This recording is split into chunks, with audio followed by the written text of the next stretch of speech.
கோலாட்டத்தை வழங்கினார்கள்.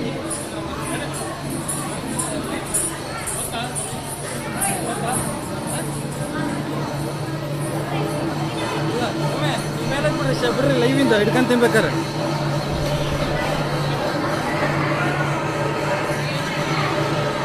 சுவாமியே சரணமையப்பா. பக்தி குழு சார்பாக ஸ்ரீ சபரீஷ் குருஜி அவர்களை வருக வருகவென்று அன்போடு வரவேற்கிறோம். செந்தாமரை சேர்வாய் சங்கம் ஃபவுண்டர் திரு ஸ்ரீதரன் அவர்களையும் பேச்சாளர் மணிகண்டன் அவர்களையும் பணிவோடு வரவேற்கிறோம்.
समय समय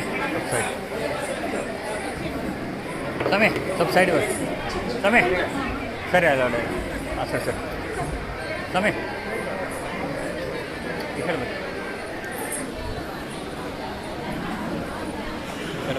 இது நம்ம ஸ்ரீ ஸ்ரீ சபரிஷ் குருஜி ட்ரஸ்ட் அவர்கள் நடத்தும் இந்த ஐயப்ப பூஜைக்காகவே தயாரான ஒரு சிறப்பு நடனம். மாலையணிந்து விரதமிருந்து சாஸ்தாவை தரிசிக்கும் அனைத்து ஐயப்ப பக்தர்களுக்கும் இந்த நடனம் வந்து ಸ್ವಲ್ಪ ಸೈಡ್ ಬರ್ರಿ ಅಂದ್ರೆ ಅವರು ஒரு விருதாக ಏಯ್ ಸಮಯ ಬರ್ರಿ ಆಮೇಲೆ ಹುಡುಗರು ಇದು ಸರಿ ಸರಿ ಹಾಂ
பேராசிரியர் பொன்கி பெருமாள் அவர்கள் ஆன்மீக அருள்சுடர் ஸ்ரீ சபரீஷ் குருஜி அவர்களை ஒரு சில வார்த்தைகள் பேசுமாறு அன்புடன் கேட்டுக்கொள்கிறேன்.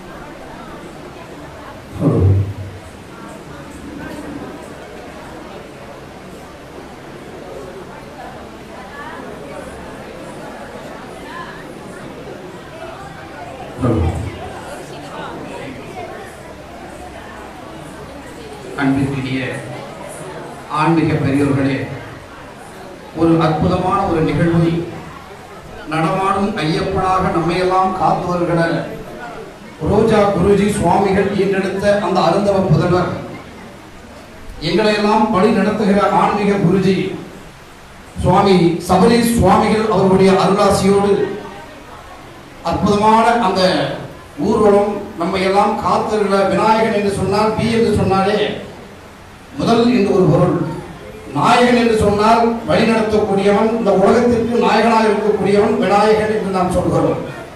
அப்படிப்பட்ட அந்த விநாயகனுடைய அந்த அருள் திருத்தலத்திலிருந்து நாம் ஊர்வலத்தை நடத்தி மிக அற்புதமான முறையிலே இங்கே வந்தேறி இங்கே நம்முடைய ஐயப்பா உடைய அந்த பாத சுவடுகளுக்கு இங்கே மலர்களை சூடி எங்களெல்லாம் வழிநடத்துகிற ஆன்மீக சுடர் சபரீஷ் சுவாமிகள் இங்கே வலம் வந்திருக்கிறார்கள்.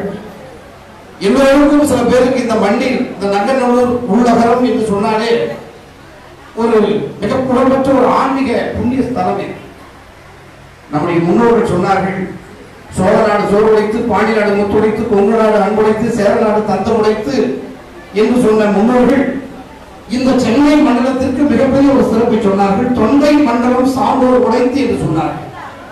ஆன்மீக ஞானிகளும் சித்தர்களும் யோகிகளும் நம்மை வழிநடத்தக்கூடிய ஆண்டவர் பெருமக்களெல்லாம் தோன்றிய ஒரு புண்ணிய ஸ்தலம் இந்த தொண்டை மண்டலம். இந்த தொண்டை மண்டலத்தில் நங்கநல்லூர் என்று சொன்னாலே சித்தர்களும் ஞானிகளும் யோகிகளும் நம்மை வழிநடத்துகின்ற ஜீயர்களும் மடாதிபதிகளும் வாழ்ந்துகிற ஒரு அற்புத தலம் இந்த மண். இந்த உள் நகரத்தில் இந்த அற்புதமான இந்த நிகழ்ச்சிக்கு நம்முடைய சுவாமிகள் வந்திருக்கிறார்கள். ஆன்மீக சொற்பொழிவு அப்படின்னா எங்க ஐயா மணிகண்டனே வந்திருக்கிறார். கைத்தட்டி நீங்க மகிழ்ச்சி தெரிவிக்கன்னா ஒரு மணிகண்டனுடைய விழாவிற்கு ஒரு மணிகண்டன் ஐயாவில் இருந்திருக்கிறார்கள்.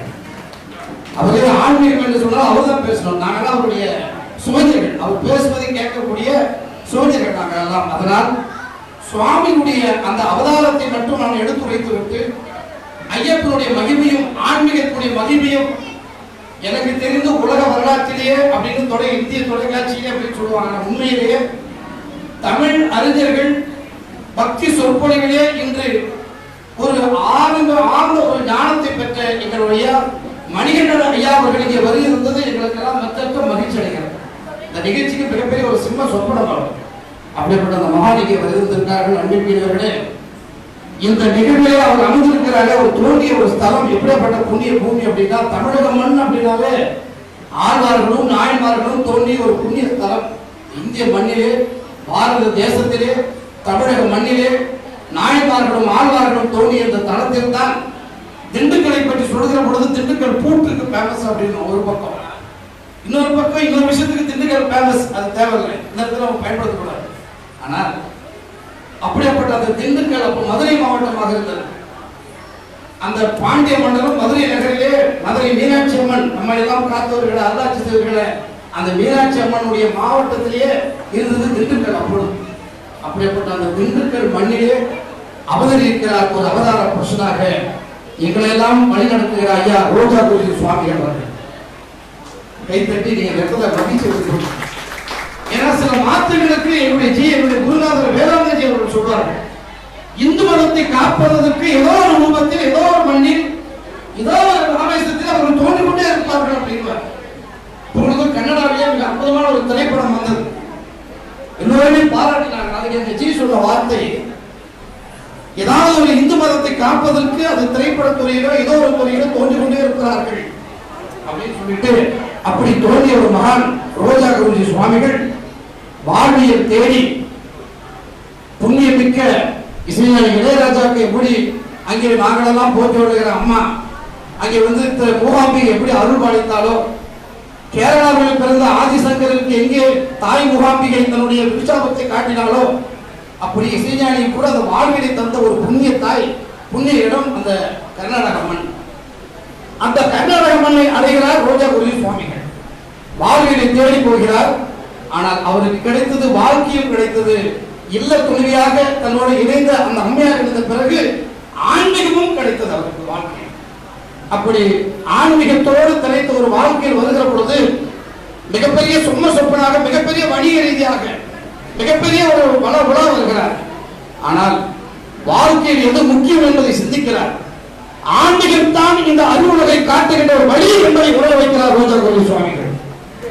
அதனால் சிதறி கிடக்கின்ற மக்களை எல்லாம் ஆன்மீகத்தின் மூலமாக ஒன்றிணைத்து, அங்கே சிதறி கிடக்கின்ற மக்களை எல்லாம் வேற்று வேற்று பாதையில் செல்கின்ற அவர்களை எல்லாம் ஆன்மீகத்தின் மூலம் வழிநடத்தி அங்கு இருப்பவர்களை எல்லாம் ஒன்றிணைத்து ஐயப்ப பெருமானை காண்பதற்கு சேர நாட்டிற்கு அழைத்து செல்கிறார். தன்னுடைய சொந்த உபகரணத்தில், சொந்த செலவில்.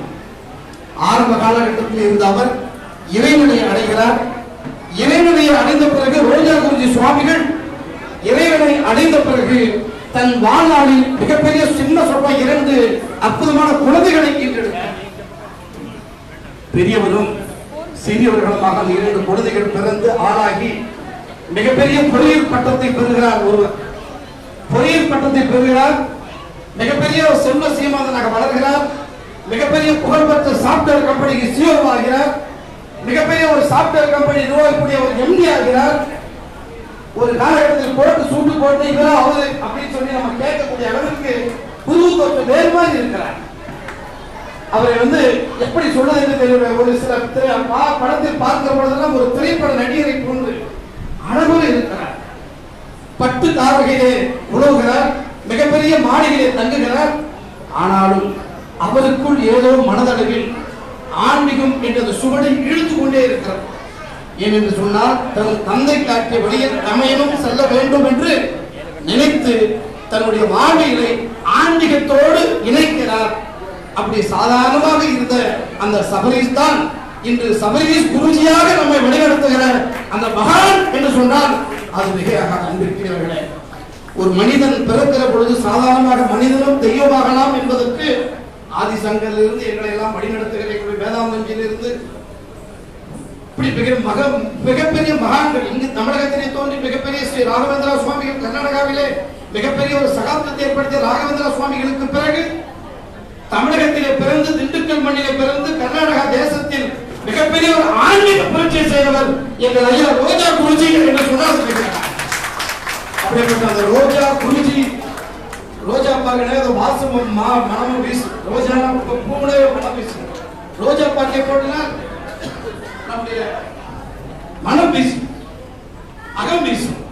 அப்படிப்பட்ட அந்த ரோஜா குருஜி சுவாமிகளுடைய அந்த வழி தோன்றலில் சபரீஷ் சுவாமிகள் தோன்றி கோட்டு சூட்டை எல்லாம் தூக்கி எறிந்துவிட்டு, லண்டனில் மிகப்பெரிய ஒரு உத்தியோகத்தில் இருந்தால் கூட அதையெல்லாம் தூக்கி எறிந்துவிட்டு, ஆன்மீக பாதைதான் இந்த உலகத்தில் வாழ்வதற்கு எளிமையான வழி, அதுதான் மனிதனுக்கு நிரந்தரமான வழி என்று காவியுடைய கழித்த காட்சியாக பெரிதாக ஒரு காட்சி தர என்று சொன்னால் அது மிக. அப்படிப்பட்ட அந்த மகான் இன்று நம்முடைய திருத்தலத்திற்கு, சென்னை மன்னருக்கு எங்களுடைய சபரீஷ் அறக்கட்டளை சார்பாகவும் ஐயப்பா சபரீஷ் சேவா சங்கத்தின் சார்பாகவும் இன்று மிகப்பெரிய ஒரு விழாவை நாம் நடத்தி கொண்டிருக்கிறோம். அன்பிற்கிறவர்கள் ஆன்மீக விழா என்று சொன்னாலே எங்கள் ஐயா ஆன்மீக செல்வர், ஆன்மீக சொற்கள் மணியண்ணா அவருக்கு தெரியாத விஷயம் இல்லை. பசித்திரு, தனித்திரு, விழித்திரு அப்படின்னா பண்ணலாம். பசித்திருப்பா முதலெழுத்து, தனித்திரு முதற்பா முதலெழுத்து தா, விழித்திரு முதலெழுத்து வி. ஒரு ஆன்மீகத்தை தலைத்திருக்கக்கூடிய அந்த மனிதன் எப்படி இருக்க வேண்டும் என்பதை வள்ளலார் பதவி என்ற ஒரு வார்த்தையில் மிகப்பெரிய தத்துவத்தை சொல்லியிருப்பார். அப்படிப்பட்ட அந்த தத்துவத்திற்கு இலக்கணமாக வாழ்கிற எங்களுடைய சபரீஷ் சுவாமிகளை சென்னை மக்களின் சார்பாக நாங்கள் கோடான கோடி நமஸ்காரம் செய்து வருக வருகின்ற ஒரு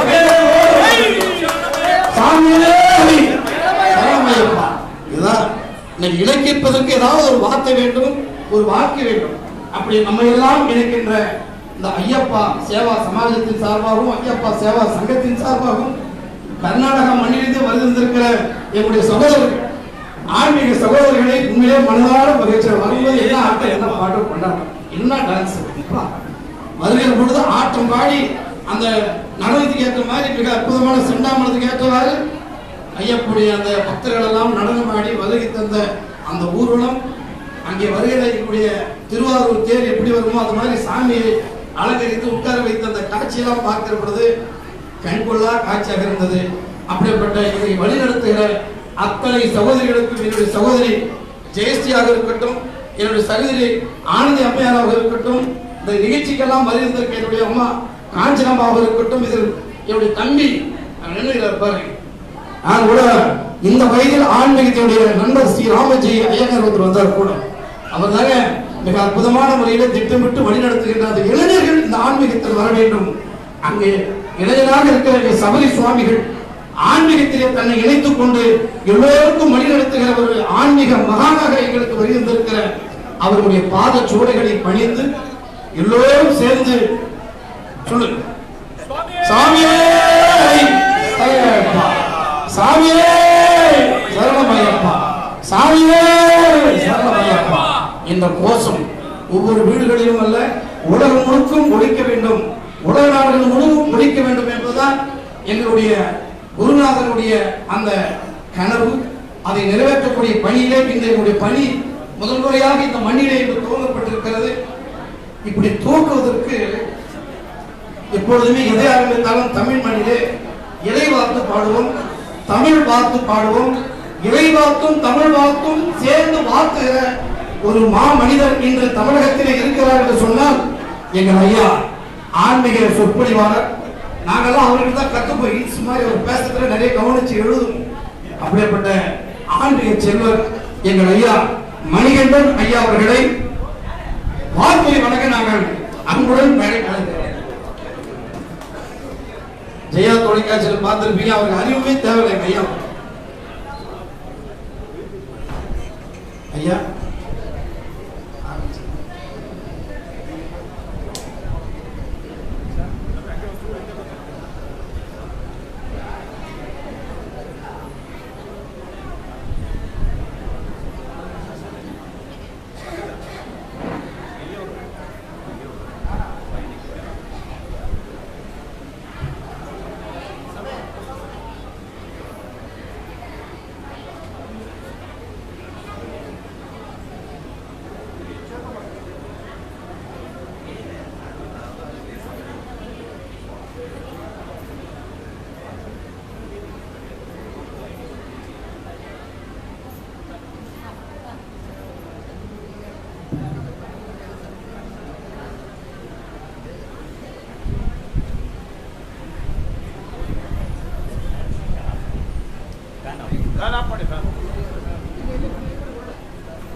ஏன் அந்த ஃபேன் ஆஃப் பண்ண சொன்னேன்னா, இவ்வளவு ஃபேன் இருக்கும் போது அந்த ஃபேன் இருந்தா உங்களுக்கு சத்தம் கேட்காது.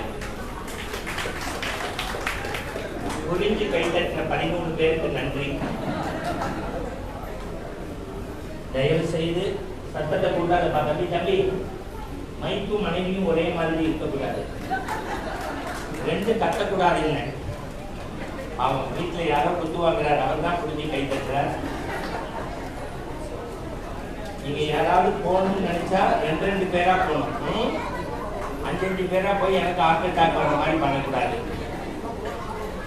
முதல்ல சம்பிரதாயப்படி நிகழ்ச்சியை தொடங்கும் போது கொஞ்சம் தயவு செய்து யாரும் பேசக்கூடாது. நான் வீட்டில் பேச முடியலன்னா இங்க வர இந்த முன்னாடி பேசினவர் மாதிரி எனக்கு பொறுமை கிடையாது. நான் பிபி பேஷண்ட்டு. நான் இன்னைக்கு திருவண்ணாமலை பக்கத்துல செஞ்சியில ஒரு கூட்டத்தை விட்டுட்டு வந்திருக்கேன். திருப்பி ராத்திரி பயணப்பட்டு போகணும். நான் வந்தது 2க்காக. நான் எங்க போய் பேசினாலும் காசுக்காக தான் பேசுவேன், மணிக்காக தான் பேசுவேன். என் வாழ்க்கையில இன்னைக்கு தான் மணிகண்டனுக்காக பேச வந்திருக்கேன்.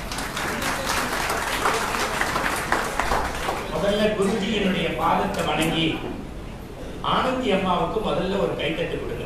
பத்தாது இன்னும் நல்லாதான் மாநாடு மயிலாடுக்கு தட்டிங்க. சரவண மீனாட்சிக்கு தட்டுறீங்க, எவனோ கட்டி பிடிச்சிக்கிற பிக் பாஸுக்கு பிரமாதம்ங்கிறீங்க. நம்மளோடய இருக்க ஒரு லேடி எல்லாரும் சொல்ற ஒவ்வொரு ஆணினுடைய வெற்றிக்கு பின்னாடி பெண்ணு தான். இங்க இவ்வளவு பேர் மாலை போட்டு சாமி நீவா சாமி சாமி உடனே சிங்கப்பெண். நான் ஒரே ஒரு வார்த்தை சொல்றேன். அன்பினால் விளைந்த குறைவு, அறிவினால் ஏற்பட்ட அடக்கம், இனிமையோடு இணைந்த எளிமை, அதனால் தான் இந்த விழா எவ்வளவு சிறப்பாக நடந்திருக்கிறது. ஆனந்திக்கு இன்னொரு கேள்வி. அடுத்து என் சகோதரி ஜெயஸ்ரீ எங்க இருக்காங்க? காணாம போயிட்டாங்களா? அவங்கள ஜெயஸ்ரீ மேடம் வாங்க.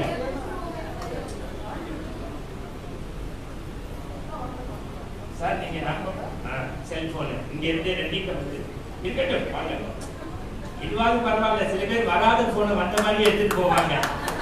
இதெல்லாம் எத்தனை ஊர்ல நான் பார்த்திருக்கேன். நான் திரும்பி சொல்றேன், நாளைக்கு கோடி கொடுத்தா கூட இந்த குருஜியினுடைய பார்வை உங்களுக்கு கிடைக்காது. எப்போதுமே நமக்கு ஆந்திராக்காரன் கேரளாக்காரன் சொன்னா புரியும், நம்ம சொன்னா புரியாது. இல்ல இல்ல இந்த சகோதரி இந்த நிகழ்ச்சிக்காக என்கிட்ட ஒரு 10 நாளைக்கு முன்னாடியே பேசி, கொஞ்சம் அமைதியா கேட்கணும், தயவு செய்து சொல்றேன், எல்லாரும் நல்லா கேட்குறீங்க. நீங்க உங்களுக்கு பல பேருக்கு தெரியாது, ஒரு பிஜேபி லீடர் இங்க வந்துட்டு போனார். அவர் கான்ஸ்டிடியூஷன்ல ஒரு தடவை எம்எல்ஏவா நின்றவர், 2 தடவை எம்பியா நின்றவர். பொதுவா அரசியல்வாதினாலே லேட்டா போவாங்க. ஆனா ஆனந்த் வேலை இவங்க வேலையை வச்ச மரியாதை காரணமா 6:30 மணி 6:10 ஒரு அரசியல் தலைவர் வந்து உட்கார்ந்து ஒரே வேலை எனக்கு அவங்க சொன்னது, நீங்க 6:50 இருந்து 7க்கு வரணும்னாங்க. நான் பொதுவா நான் திருப்பி சொல்றேன், என் உடம்புல என்னமோ உயிர் இருக்கிற வரைக்கும் சபரி குருஜியோடைய எந்த நிகழ்வுக்கும் நான் என் சொந்த செலவிலேயே போயிட்டு இருக்கேன். ஆனா குருசாமியை பத்தி உங்களுக்கு தெரியாது. நல்லா பேசினா 8 பவுன் போடுவாரு, ரொம்ப நல்லா பேசினா கையில இருக்க மோதிரத்தையும் கட்டி போடுவாரு. உடனே இந்த சாமி பார்க்குது, சாமி எங்களுக்கு போராத நேரம் சாமி உடனே கூப்பிட்டது. இந்த சகோதரிகளுக்கு மட்டும் இல்ல, இவங்களுக்கு பின்னாடி 1000 சகோதர சகோதரிகள். நான் திரும்பி சொல்றேன், ஒரு ஐயப்ப பூஜை அவர் சொன்னாலே குருஜி குருஜி குருஜி குருஜினாலே அவருடைய அனுபவம் இருக்காது. என்னுடைய வயசத்தான் நான் பார்த்தாலே என் வயசு தெரியும் உங்களுக்கு. ஒரு அம்மா வந்தோடனே எந்த செல்ஃபி வேலை இருந்துச்சு, என்னை அவனுக்கு தெரியுமா மான்னேன். டெய்லி காத்தால ஜீ தமிழ்ல உங்க ஜோசியம் கேட்டுதான் வெளியில கிளம்புறேன், நீங்க ஐஏஎஸ் ரங்கராமன் நான் விஷ குறிச்சி சத்து கொண்டு இல்லம்மா நான் ஆன்மீகம் பேசுறவங்க முகச்சாரம் ஒரே மாதிரியே இருக்கு. நான் அப்புறம் எங்க அப்பாட்ட உள்ள மொத்தம் வந்துட்டு போனியா பயமா இருந்தது சண்டைக்கு. உலகத்துல குருசாமி சிரிச்சே நான் இன்னைக்குதான் பாக்குறேன். ஏன்னா குருசாமியை சிரிக்கவே விட மாட்டேன், 1008 கேள்வி கேட்போம். நான் ஒன்று சொல்றேன், 32 வருஷம் போயிருக்கேன் சபரிமலைக்கு. என்னுடைய 50 வயசுல 22 வருஷமா மகரஜோதி கமெண்ட்ரி பண்ணிட்டு இருக்கேன். குருசாமி வந்தவங்க சொன்னார், நான் சொல்றேன் எனக்கு அவரு பில்டப் எல்லாம் பண்ண தெரியாது, ஒரே வார்த்தை, இன்னைக்கு சன்னிதானத்துல இருக்க வேண்டிய மணிகண்டன் இந்த மண்டபத்துக்குள்ள இருக்கா, குருஜியினுடைய பார்வையில ஒரு தீர்க்கமான கடாட்சம் இருக்குங்கிறத நான் பரிபூர்ணமா நம்புறேன். ஒரு 10 நிமிஷம் நம்ம சத்தியத்தை பத்தி பேசணும், உண்மையை பத்தி பேசணும். எனக்கு பெரிய சகோதரிகள் உங்க அத்தனை பேருடைய திருவடியும் வணங்குவதற்கு 3 நாள் கார்த்திகை முடிஞ்சிருக்கு. வீட்டுல எத்தனையோ வேலைகள் இருக்கும், அதை விட்டுட்டு நான் கூட சொல்லுவேன், சபரிமலைக்கு நாங்க ஒரு மண்டலம் விரதம் இருந்தோம். பூதநாத சதானந்த சர்வபூத தயாபரா லட்ச லட்ச மகாபாபு சாஸ்திர திவ்யம் நமோ நமக சொன்னோம். லோகம் இதை சொல்றது முக்கியம் இல்ல, நீ வீட்டுக்கு வர்ற வரைக்கும் மாலையே போடாம ஒரு மண்டல விரதம் இருந்து உன் இருமடியை வச்சு பூஜை செய்யற வரைக்கும் உனக்கு காதல் வச்சு ஒட்டு வச்சு புத்திர தேங்காய் செய்ய பிரசாதம் இருக்கிறாரே, அந்த மாளிகைபுரமான பெண்கள் தான் உண்மையிலேயே நான் கைத்தட்டி கொண்டாடுறேன். அதான் சத்தியம், அதான் உண்மை. அதுவும் சில சாமி பம்பையில குருசாமி கேட்கிறோம், சாமி குளிருக்கு போயிட்டு வராரு அவரு. நான் குருசாமி முன்னாடி இதெல்லாம் கோடி பேர் போறா மலைக்கு, ஒருத்தர் செய்யற தப்பு. அவர் சாமி நெருப்பு கேட்பாரு, சாமி சரணம். அவர் கொடுத்ததுக்கு சாமி சரணம். நான் திருப்பி சொல்றேன், இன்னுமே சபரி குருஜியினுடைய பார்வைப்பட்ட உங்க ஐயப்ப பக்தர்கள் யாராவது புகைக்கக்கூடிய பழக்கம் இருந்தா மாலை போட்டுட்டா போயிட்டு வர்ற வரைக்கும் அதை தொடமாட்டேங்கிறது தான் குருவுக்கு நம்ம செஞ்சு கொடுக்கிற சத்தியம். அதான் உண்மை, அதான் ஒழுக்கம், அதான் நேர்மை. நீங்க குற்றாலத்துல வரும்போதே மாலை கழிச்சிட்டு வர்றது இல்ல. உண்மையை பேசணும், சத்தியம் பேசணும். சாமி அனுமதிச்சா ஒரு 10 நிமிஷம் பேசுறேன். குரு சொல்றாரு, நீ எவ்வளவு நேரம் வேணாலும் பேசு, நாங்க அடுத்த வேலைக்கு போயிடுவோம் அப்படிங்கிறாரு. பாருங்க, இந்த மாமி சிரிச்சே ரொம்ப நாளா இருக்கும்னு நினைக்கிறேன். நான் குரு திருவடியை வணங்கி சொல்றேன், நம்ம ஐயப்பன்ட்ட போய் என்ன தெரியுமா கேட்போம், கோச்சிக்காதீங்க சாமி 18 வருஷமா எங்க ஆத்துக்காரர் மலைக்கு போறாரு சாமி, இந்த வருஷமாவது என் பொண்ணுக்கு ஒரு கல்யாணம் நடக்கணும் சாமி. அடுத்து ஒரு மாமி போவாங்க, சாமி என் பிள்ளைய இந்த வருஷமா கன்னிசாமியா அமைச்சிருக்கேன், அவருக்கு டிசிஎஸ்ல விப்ரோல இன்ஃபோசிஸ்ல ஒரு வேலை கிடைக்கணும் சாமி. இன்னொரு சாமி சொல்லும், சாமி நான் தான் போக முடியல, முத்திர தேங்காய் கொடுக்குறேன், இந்த வருஷமாவது எனக்கு ஒரு சொந்த வீடு வேணும்.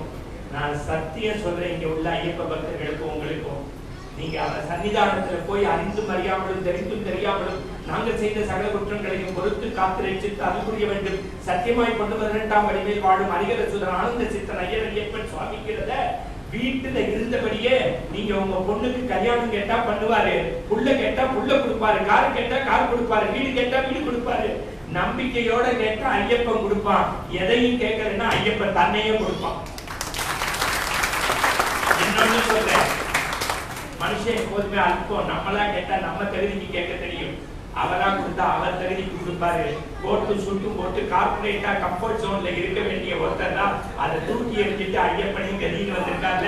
அதுதான் இந்த குருசாமி. நல்ல ஒரு கையெழுத்துங்க, நல்ல ஒரு பத்தாது பத்தாது பத்தாது. அதுதான் இந்த புன்னகை, இந்த ஆழ்நிலை ஞானமும் வேற எங்கேயும் கிடைக்காது, ஆன்மீகத்தில் மட்டும்தான் கிடைக்கும். நீங்க பரபர பரபரன்னு எதுக்கு ஓடுறோம்? ஆடிக்காரத்துல போறது இல்ல லைஃப், ஆஸ்பத்திரிக்கு போகாம இருக்கிறது தான் லைஃப். டாக்டர் வீட்டுக்கு போக இல்ல குருஜி, போனோன்னு டாக்டர் சொல்றாரு மூச்சை எடுத்து விடுங்கிறாரு. அப்புறம் நான் சொல்றேன், இல்ல டாக்டர் நான் விட்டுறக்கூடாதுன்னு தான் இங்க வந்திருக்கேன். நாக்க நீட்டு கண்ணை காட்டு பின்னாடி திரும்பி எல்லாம் பண்ணிட்டு என்ன பண்ணிருக்கிறாரு. இவ்வளவு நேரம் அவர் என்ன பண்ணாருன்னு கேட்க முடியல. 3 நாளைக்கு முன்னாடி அதிகாரனை பார்க்க போயிருக்கேன். அந்த நர்ஸ் ஓடி வந்து வாயில எப்படி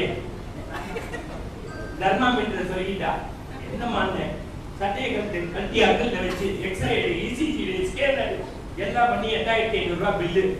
உள்ளே இருந்து டாக்டர் வந்தார், நமஸ்காரம் என்ன பண்ணி கண்டாரு, எங்க அப்பா அம்மாவுக்கு ஜனவரி 23 சதாபிஷேகம் பத்திரிகை.